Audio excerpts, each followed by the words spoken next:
तो हेलो दोस्तों, कैसे हो सब लोग। मैं उम्मीद करता हूँ कि आप सब लोग बेहतरीन होंगे और आप सब लोग की पढ़ाई भी एकदम बेहतरीन तरीके से चल रही होगी। ठीक है। हेलो दोस्तों, आप सभी का स्वागत है आपके अपने यूट्यूब चैनल मार्क्स क्लासेस में। ठीक है। तो आज हम पढ़ने वाले हैं कक्षा 10 की गणित। ठीक है। और कक्षा 10 की गणित में आज हम पढ़ेंगे अध्याय नंबर 1 का उदाहरण नंबर 5वां। ठीक है। और उदाहरण नंबर 5वां क्या रहा है। उदाहरण नंबर 5वां कह रहा है कि सिद्ध कीजिए कि अंडर रूट 3 एक अपरिमेय संख्या है।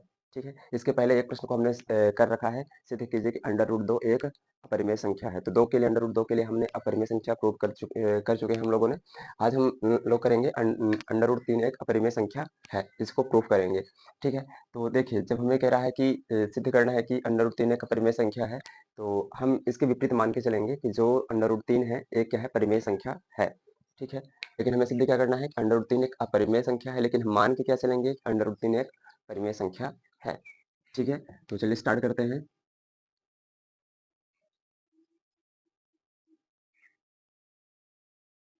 माना कि अंडर रूट 3 एक परिमेय संख्या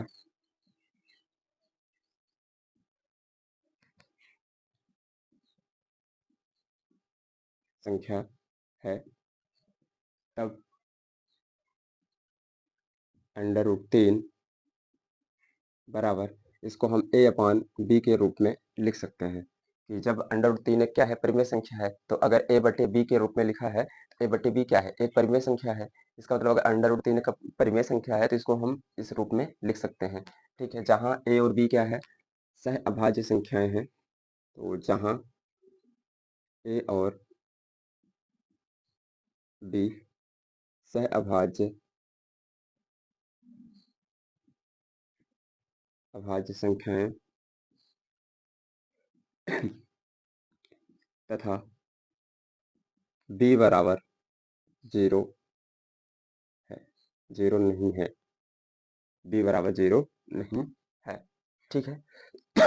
हमें सिद्ध क्या करना है, अंडर रूट 3 एक क्या है, अपरिमेय संख्या है, लेकिन हम मान के क्या चल रहे हैं कि अंडर रूट 3 एक परिमेय संख्या है।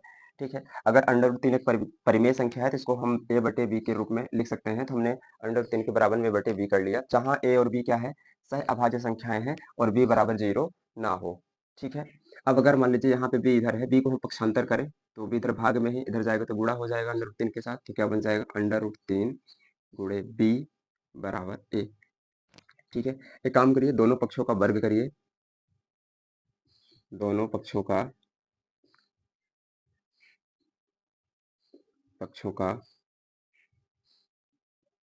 वर्ग करने पर तो अंडर रूट 3 का वर्ग गुणे b का वर्ग और a का वर्ग, वर्ग मतलब स्क्वायर, है ना। ठीक है। अब देखिए, ये अंडर रूट है और ये क्या है, स्क्वायर है। स्क्वायर से रूट क्या हो जाएगा, कैंसिल हो जाएगा। स्क्वायर से रूट कैंसिल हो गया तो बचा क्या, 3 बचा गुणे b स्क्वायर बचा बराबर a स्क्वायर बचा। ठीक है। इसको नाम दे देते हैं समीकरण नंबर 1। अब आप अगर अच्छे से देखो तो यहाँ पे क्या लिखा है, 3 गुणे बी स्क्वायर बराबर a। ठीक है। इसका मतलब है कि जो ए स्क्वायर है, तो ए स्क्वायर के दो अभाज्य गुणनखंड हैं।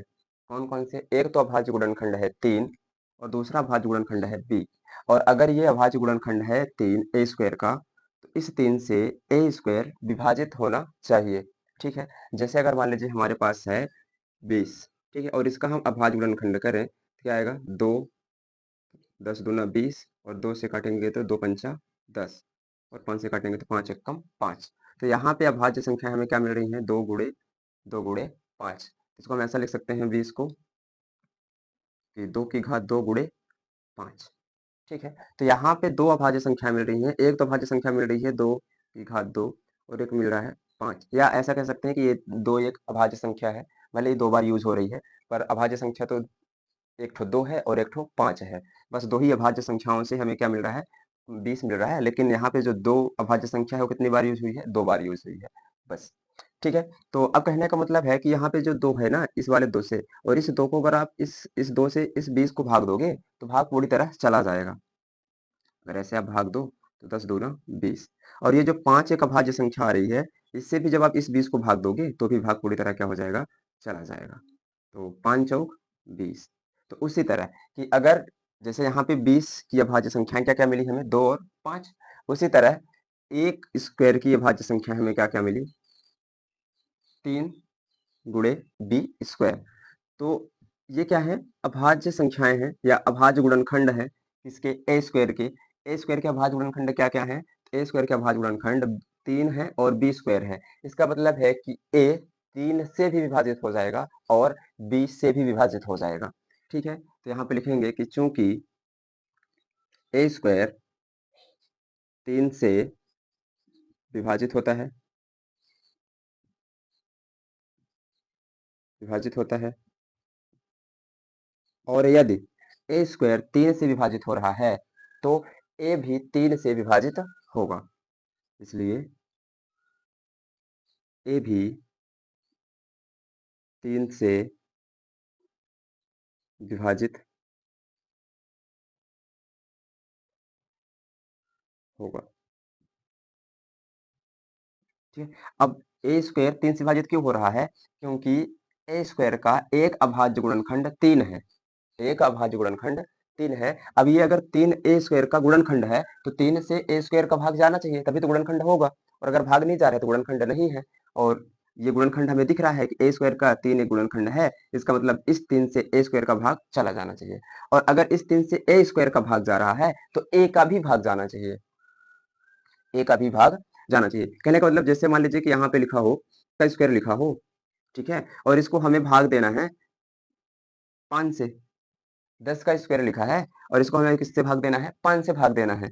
तो पहले 10 के स्क्वायर को 5 से भाग देते हैं, फिर 10 को भी 5 से भाग देते हैं, देखते हैं भाग चला जाता है कि नहीं चला जाता है। तो 10 स्क्वायर है, ठीक है, इसको भाग देना है 5 से, तो 10 स्क्वायर क्या बन जाएगा, 100, और 5 भाग में रहेगा, भाग देंगे तो 20 पंचे 100, मतलब भाग चला गया। अब अगर हमें 10 को भाग देना है 5 से, तो 5 दूनी 10, तो भी भाग चला गया, है ना। कि हमने क्या किया, एक ही संख्या से उसके स्क्वायर को भी भाग दिया और एक ही संख्या से उस संख्या को भी भाग दिया, 10 को भी हमने 5 से 10 स्क्वायर को भी भाग दिया और 5 से 10 को भी भाग दिया, तो क्या हुआ, दोनों भाग चला गया। देखिए अगर कोई संख्या अपने किसी स्क्वायर की एक संख्या वाली को काट रहा है तो उस संख्या को भी क्या करना चाहिए, काटना चाहिए, मतलब विभाजित करना चाहिए। ठीक है, तो इसलिए ए भी 3 से क्या होगा, विभाजित होगा। ठीक है, अब एक काम करिए, इसको नाम देते हैं इक्वेशन नंबर बी, सॉरी ए। ठीक है, अब फिर से पुनः मानते हैं कि पुनः माना कि जो ए बराबर है, ए बराबर हम रख देंगे 3m, जहां m एक पूर्णांक है, पूर्णांक है। ठीक है, तो अगर हम ए को मान रहे हैं कि ए बराबर कितना है, 3m, तो इस समीकरण ए में, एक में इस ए का मान रख दीजिए, तो क्या बन जाएगा, समीकरण एक में ए का मान मान रखने पर, रखिए तो क्या बन जाएगा, ये बनेगा 3 गुणे बी स्क्वायर बराबर, ए की जगह पे क्या रखना है, 3m, तो ए की जगह पे हमने रख लिया 3m, और ए का स्क्वायर है तो इस पूरे का होल स्क्वायर, ए का स्क्वायर है ना, इस पूरे का होल स्क्वायर। अब बताइए, आपने ऐसा पढ़ रखा है पहले से कि अगर a इंटू बी की होल पावर m हो तो हो जाता है a की पावर m गुणे b की पावर m, हो जाता नहीं हो जाता। तो उसी तरह यहाँ भी तो है, अगर हम 3 को a मान लें, m को b मान लें, ठीक है, और यहाँ पे जो 2 है, इस 2 को m मान लें, तो क्या बन गया, a इंटू बी की होल पावर m, है ना। तो क्या हो जाएगा, a की पावर, तो एक जगह पे 3 है और 3, तो इस पूरे की होल घात 2 है, तो 3 की घात 2 और m की घात भी 2, तो इसको इधर लिखते हैं।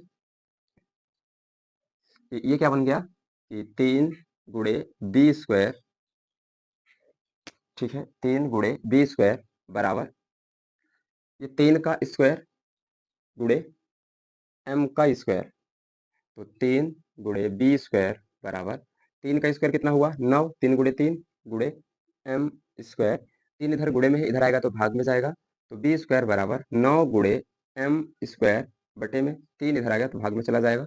अब इस 3 से इस 9 को काटिए, तो 3 त्रिकाई 9, तो 9 की जगह पे क्या बचा, 3 गुणे m स्क्वायर।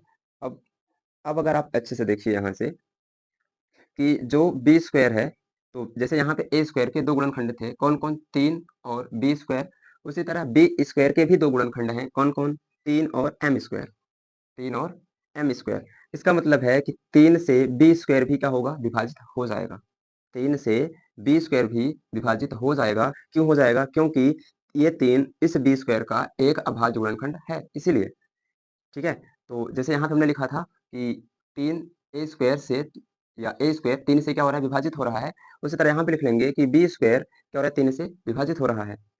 ठीक है? तो चूँकि बी स्क्वायर 3 से विभाजित होता है, इसलिए अगर 3 से बी स्क्वायर विभाजित हो रहा है, तो 3 से बी भी विभाजित होना चाहिए। ठीक है? तो बी भी इसलिए बी भी 3 से विभाजित विभाजित होगा। ठीक है? ये है ए और समीकरण बी को अच्छे से देखिए आप। तो यहाँ पे समीकरण ए में क्या लिखा हुआ है कि ए भी 3 से विभाजित होगा और यहाँ पे लिखा हुआ है बी भी 3 से विभाजित होगा। इसका मतलब है कि ए भी 3 से विभाजित हो रहा है और बी भी 3 से विभाजित हो रहा है। ये कहने का मतलब है कि ऐसे लिखा हुआ है कि ए बराबर 3 और बी बराबर भी 3 और इसके आगे जो कोई भी गुणनखंड होगा वो तो होगा ही होगा। जैसे यहाँ पे अगर हम देखें कि एम स्क्वायर है, तो इसके साथ बी ए वाले के साथ में क्या था? बी स्क्वायर था और इसके साथ में क्या है? एम स्क्वायर है। ठीक है? तो जो उभयनिष्ठ दिख रहा है गुणनखंड, अभाज्य गुणनखंड कि ए और बी संख्याएँ हैं, इन ए और बी दोनों संख्याओं में जो उभयनिष्ठ गुणनखंड है, वो क्या है? जो दोनों में हो। तो 3 दोनों में है। 3 क्या है? दोनों में है। संख्या ए में भी है, संख्या बी में भी है और दोनों में उभयनिष्ठ गुणनखंड क्या है? अभाज्य गुणनखंड। तो 2 है, 3 है। देखिए, ये संख्या ए है, ये संख्या बी है। हमने ए का भी अभाज्य गुणनखंड लिखा और बी का भी अभाज्य गुणनखंड लिखा और देखा कि दोनों में उभयनिष्ठ क्या है? जो दोनों में मिल रहा हो। दोनों में क्या मिल रहा है? बी स्क्वायर क्या दोनों में मिल रहा है? एम स्क्वायर क्या दोनों में मिल रहा है? नहीं मिल रहा है। मिल क्या रहा है? 3 मिल रहा है। इसका मतलब है कि ए और बी, जो संख्याएँ ए और बी हैं, उन संख्याओं का एक उभयनिष्ठ गुणनखंड क्या है? 3 है। एक उभयनिष्ठ गुणनखंड क्या है? 3 है। ठीक है? लेकिन हमने यहाँ पे मान रखा था कि ए और बी सह-अभाज्य संख्याएँ हैं और सह-अभाज्य संख्याओं का मतलब है कि आपके पास 2 संख्याएँ ऐसी हों, जिनका आप अभाज्य गुणनखंड करें, तो अभाज्य गुणनखंड 1 प्राप्त हो। क्या प्राप्त हो? 1 प्राप्त हो। लेकिन हमें यहाँ पे संख्या ए और बी का अभाज्य गुणनखंड, उभयनिष्ठ अभाज्य गुणनखंड क्या मिल रहा है? 3 मिल रहा है। क्या मिल रहा है? 3 मिल रहा है। जबकि अगर ये अभाज्य संख्याएँ हैं, तो इनका उभयनिष्ठ अभाज्य गुणनखंड क्या मिलना चाहिए? 1 मिलना चाहिए। ठीक है? तो यहाँ तो 1 तो मिल नहीं रहा है, मिल क्या रहा है? 3 मिल रहा है। इसका मतलब ये जो हमने सहभाज्य संख्या कहा कि ये सहभाज्य संख्या है, तो ये सहभाज्य संख्या नहीं है। ठीक है? और अगर ये सहभाज्य संख्या नहीं है, ए अपान बी, अगर ये सहभाज्य संख्या नहीं है, मतलब ए अपान बी में जो ए और बी है, ये संख्याएँ सहभाज्य नहीं है, तो √3 एक परिमेय संख्या भी नहीं होगी। तो यहाँ पे लिखेंगे कि चूँकि समीकरण ए और बी से स्पष्ट है कि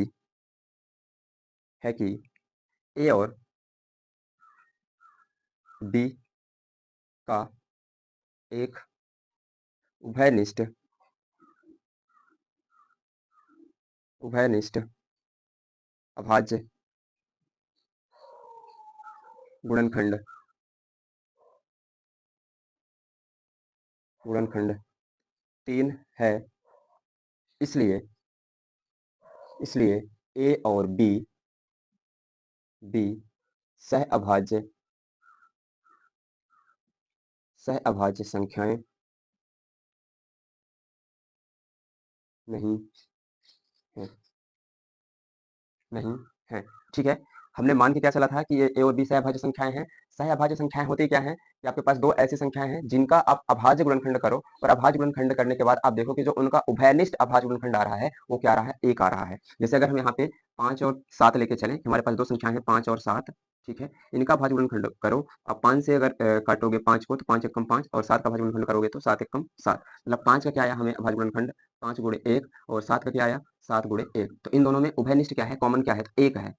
तो हमारे पास ऐसी संख्याएँ 2 ठो हों, जिनका उभयनिष्ठ अभाज्य गुणनखंड क्या हो? 1 हो, तो वो संख्याएँ क्या कहलाती हैं? सहभाज्य संख्याएँ। अगर 1 नहीं आ रहा है उभयनिष्ठ अभाज्य गुणनखंड, 1 के अलावा कोई अन्य संख्या मिल रहा है, कोई अन्य अंक मिल रहा है, तब वो संख्या सहभाज्य संख्या नहीं होगी।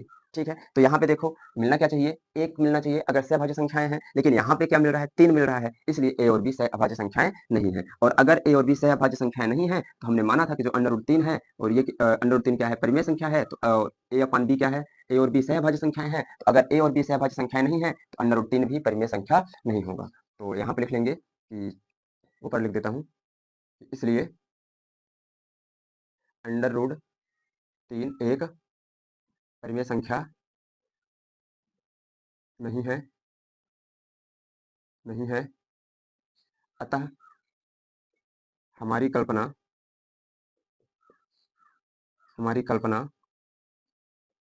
गलत है, गलत थी ऐसा लिख देते हैं, गलत थी।